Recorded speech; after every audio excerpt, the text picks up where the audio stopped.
توانائی، کامیابی اور صحت، یہ وہ چیزیں ہیں جو ہم سب چاہتے ہیں۔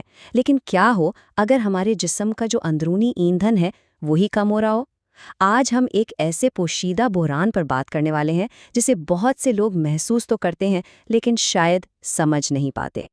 کبھی ایسا محسوس ہوا ہے کہ بس ہر وقت تھکن طاری رہتی ہے، یا وہ پہلے جیسا اعتماد نہیں رہا، یا پھر جم میں سخت محنت کے باوجود وہ نتائج نہیں مل رہے جن کی امید تھی؟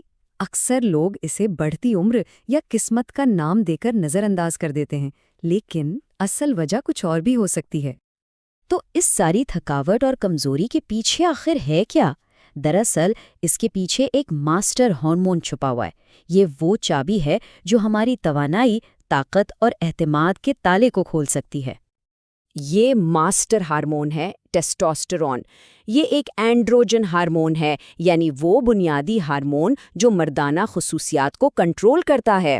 آسان لفظوں میں کہیں تو یہ جسم کا وہ اندرونی ایندھن ہے جو چلنے کی طاقت دیتا ہے۔ یہ وہ قوت ہے جو ارادوں میں مضبوطی اور جسم میں جان ڈالتی ہے۔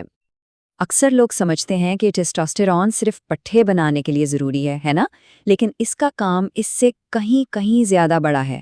اس کے اثرات ہمارے دماغ سے لے کر ہڈیوں تک پھیلے ہوئے ہیں۔ آئیے اس کے 4 سب سے اہم کاموں پر ایک نظر ڈالتے ہیں۔ سب سے پہلے ذہنی مضبوطی۔ یہ صرف جسمانی ہارمون نہیں ہے، یہ دماغ کو تیز کرتا ہے، توجہ مرکوز کرنے میں مدد دیتا ہے اور خود اعتمادی بڑھاتا ہے۔ دوسرا، جسمانی ساخت۔ یہ تو ہم جانتے ہیں کہ یہ پٹھوں کو بنانے اور ہڈیوں کو مضبوط رکھنے کے لیے لازمی ہے۔ تیسرا، توانائی اور میٹابولزم۔ یہ جسم کی چربی کو توانائی میں بدلنے میں مدد کرتا ہے، جس سے انسان زیادہ چست محسوس کرتا ہے۔ اور آخر میں تولیدی صحت، جو اس کے سب سے بنیادی کاموں میں سے ایک ہے۔ لیکن یہاں ایک مسئلہ ہے۔ آج کی جو جدید زندگی ہے وہ ہمارے اس قدرتی ایندھن کے خلاف کام کر رہی ہے۔ ایک ایسا بحران ہے جس کا ہم سب کو سامنا ہے۔ تحقیق سے ایک چونکا دینے والی حقیقت سامنے آئی ہے۔ آج کے مردوں میں اپنے والد اور دادا کی عمر کے مقابلے میں اوسطاً 20 سے 30% کم ٹیسٹوسٹیرون پایا جاتا ہے۔ یہ کوئی معمولی بات نہیں ہے، یہ ایک بہت بڑی اور خاموش تبدیلی ہے۔ تو سوال یہ پیدا ہوتا ہے کہ آخر ایسا ہو کیوں رہا ہے؟ ہماری زندگی میں ایسا کیا بدل گیا ہے جو ہماری فطرت پر اس طرح سے اثر انداز ہو رہا ہے؟ اس گراوٹ کی ایک بڑی وجہ ٹیسٹوسٹیرون کا ایک جانی دشمن ہے۔ اس کا نام ہے کورٹیسول، یعنی تناؤ کا ہارمون۔ یہ دونوں ایک دوسرے کے بالکل مخالف کام کرتے ہیں۔ جب تناؤ کی وجہ سے کورٹیسول بڑھتا ہے تو یہ سیدھا ٹیسٹوسٹیرون کو دباتا ہے۔ ایک جسم کو تعمیر کرتا ہے تو دوسرا اسے توڑتا ہے۔ تو اس کورٹیسول کو کیا چیز بڑھاتی ہے؟ جدید زندگی میں ہمارے ہارمونل توازن کے 3 بڑے دشمن ہیں جو اس بحران کی اصل جڑ ہیں۔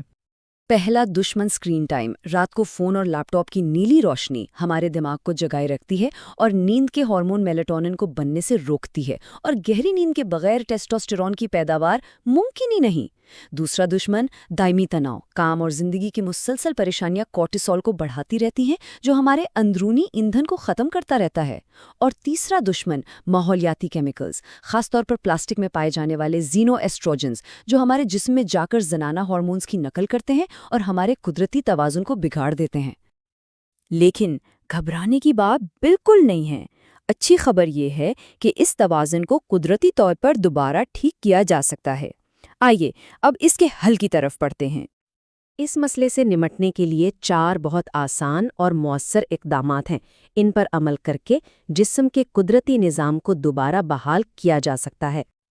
پہلا قدم ہے طاقت کی ٹریننگ، خاص طور پر کمپاؤنڈ ورزشاں جیسے اسکواٹس اور ڈیڈ لفٹس۔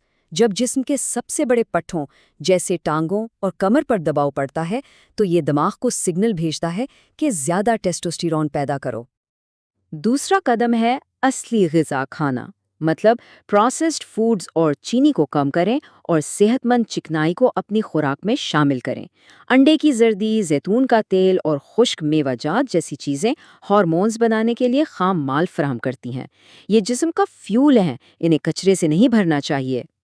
تیسرا قدم تو بہت ہی آسان ہے، دھوپ حاصل کریں۔ روزانہ صرف 15 منٹ کی دھوپ جسم میں وائٹامن ڈی بنانے کے لیے کافی ہے، اور وائٹامن ڈی در حقیقت ٹیسٹوسٹیرون کو بڑھانے کے لیے ایک ہارمون کی طرح کام کرتا ہے۔ اور چوتھا قدم ہے نظم و ضبط۔ اس کا مطلب ہے اپنی توانائی کو فضول چیزوں پر ضائع کرنے سے بچانا۔ جب فضول سکرولنگ یا بے مقصد سرگرمیوں کی بجائے اپنے مقاصد پر توجہ مرکوز کی جاتی ہے تو تناؤ کم ہوتا ہے اور جسم کو ایک مثبت سمت ملتی ہے، جس سے ہارمونز خود بخود توازن میں آنے لگتے ہیں۔ تو ان تمام معلومات کا خلاصہ یہ ہے کہ ہمیں اپنی زندگی میں کچھ تبدیلیاں لانے کا عہد کرنا ہوگا۔ یہ ایک صحت مند زندگی کی طرف پہلا لیکن سب سے اہم قدم ہے۔ تو آئیے آج سے یہ 3 عہد کریں۔ پہلا، اپنی نیند کو ترجیح دیں اور رات کو وقت پر سوئیں۔ دوسرا، روزانہ حرکت کریں، چاہے وہ ورزش ہو یا صرف واک۔ اور تیسرا، اصلی اور قدرتی غذاؤں کا انتخاب کریں۔ یہ چھوٹے چھوٹے وعدے زندگی میں ایک بڑی تبدیلی لا سکتے ہیں، توانائی کو واپس لا سکتے ہیں اور ہمیں اپنا بہترین ورژن بننے میں مدد دے سکتے ہیں۔ اور آخر میں آپ کو اس سوال کے ساتھ چھوڑ کر جا رہا ہوں، کیا ہماری جدید زندگی ہماری فطرت کے خلاف کام کر رہی ہے؟ اس پر ضرور سوچیے گا کہ ہم اپنی صحت اور توانائی کو دوبارہ کیسے حاصل کر سکتے ہیں۔